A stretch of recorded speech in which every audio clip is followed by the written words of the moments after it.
Hey there everyone, welcome back to Game Binding. My name is Dave and welcome back to another cat week, and this is going to be our top 10 list of our very favorite cat board games. Let's do it.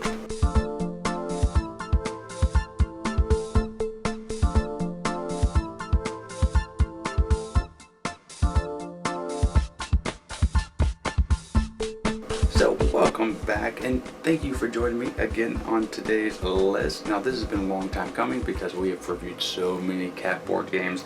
Now we have to dwindle it down to the top 10, well at least my top 10. And I got my mask on, stole this from Faceless. No, a lot of these games here are going to have cat themes. There are one or two that are very lightly cat themed, but I put them on here anyway because the game, I like it so very much. But if you haven't already watched a lot of the reviews, I think I know what I'm talking about when it comes to cat board games at this point. It's been highly researched and I've done all the work to actually get it down to these top 10 games. Now, without further ado, let's go ahead and move on to number 10. Number 10 was the only caveat. That's the one kind of I was alluding to. Now it has a cat on the cover, but it doesn't have much to do with cats other than if you want to play the advanced game and give somebody a card. But this is Fireworks. Now it's a game that we reviewed on the channel. You take a big dice and you drop it from high and then flip over tiles, kind of like Pog. You're building up this board of fireworks and trying to do it to a certain degree of whatever you're trying to build to, like colored fireworks or shaped fireworks or unique fireworks. It's fantastic. I love the aspect of dexterity. The cat theme is very, very light, so that's why it's number 10 on the list. And if you want to learn more about this game, there is a review on the channel. Go ahead and check it out. But that's what I think for number 10.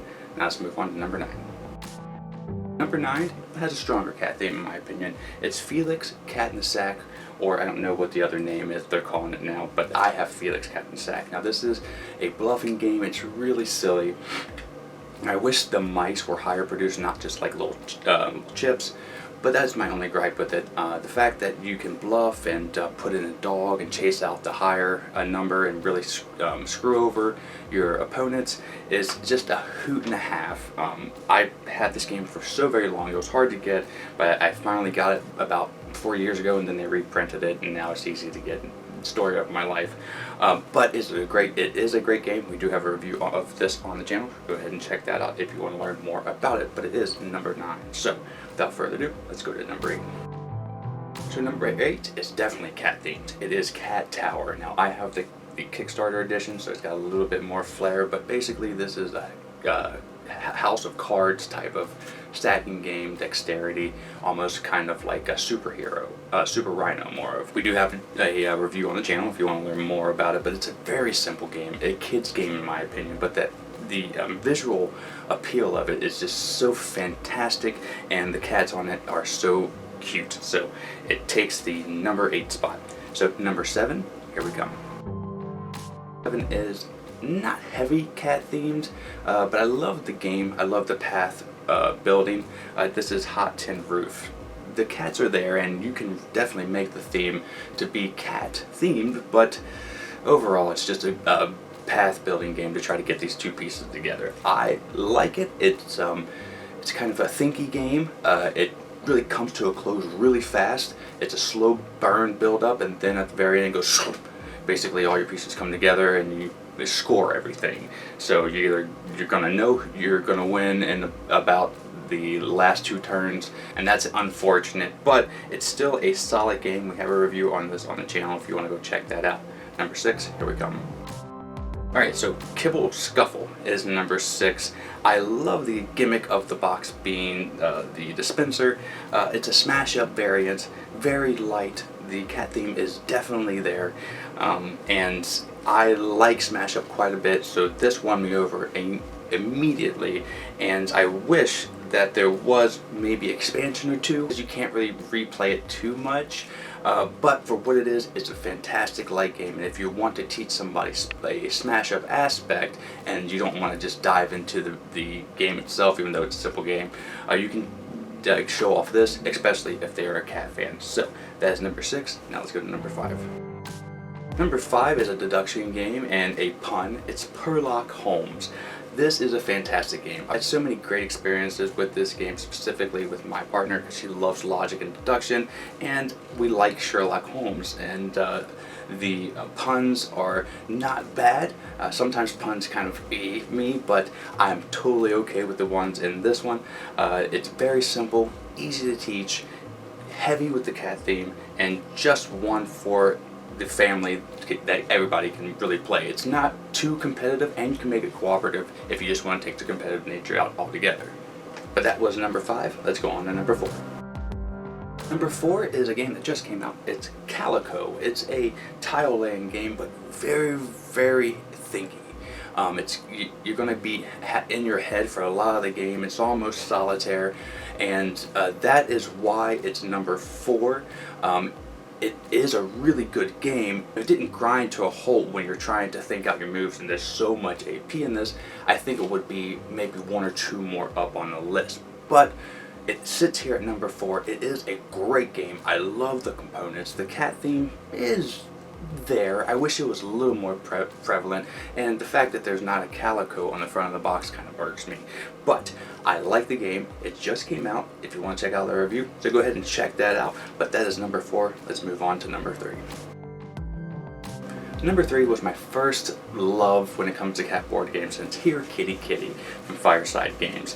I love this game. Me, my daughter, and my partner have played it so many times. Just little miniatures of the cats and the very basic nature of just getting cats to come to your house in your lawn, and it's very take that game. I don't like take that games most of the time, but this one just falls under the realm of me loving it, actually. So it is Here Kitty Kitty.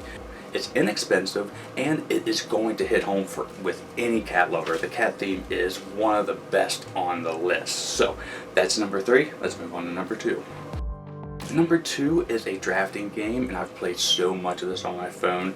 I'm surprised that's not number 1, but you'll see what number 1 is, and then you're going to be like, okay, it makes sense. Alright, so number 2 is Cat Lady and the expansion. The expansion, you can pass on it, but I do like a few of the green cards that come in it. Now this is an app. We have the review and the app review on, not really a review of the app, a playthrough of the app on the channel right now. But you're drafting multiple cards instead of just one card. The cat theme is definitely there. And it's a little bit of take that, but you're really just trying to focus on your area and feeding your cats. And there are different strategies you can go for. You can go for catnip, you can go for toys, or just go all out on cats. It's such a lovely game, executed brilliantly. My gripe is, I do wish there was variant of art on there. The cats all look the same, in the same pose and stuff like that. I wish they were just a bit different when it comes to poses, but that's a very minor quibble. That is number 2 as well, Cat Lady. So let's move on to number 1. It's not going to be a surprise. Let's go.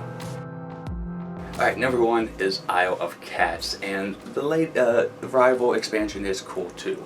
Now, this is just a wonderful game. The cat theme is just out of this world. The production is fantastic, and I'm enamored with this game. I've played it solo so many times. I've played it with my partner. It's hit home with everybody I've played it with, and it's just such a lovely game. It's harder to get than what it should be right now. I hope it comes back into print.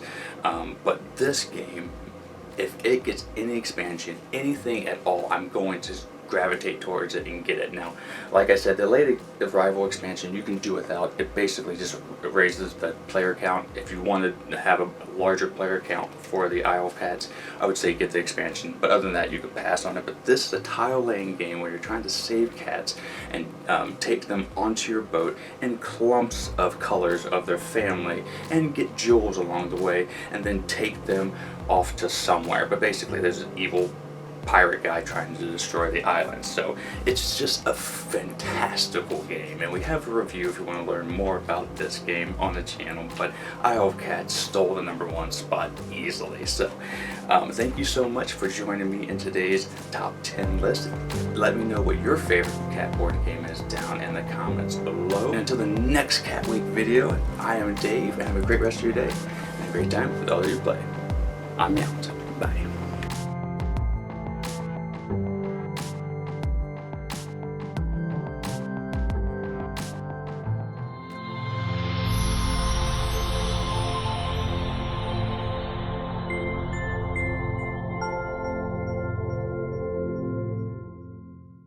Miko, it's time to go. Good girl, Miko.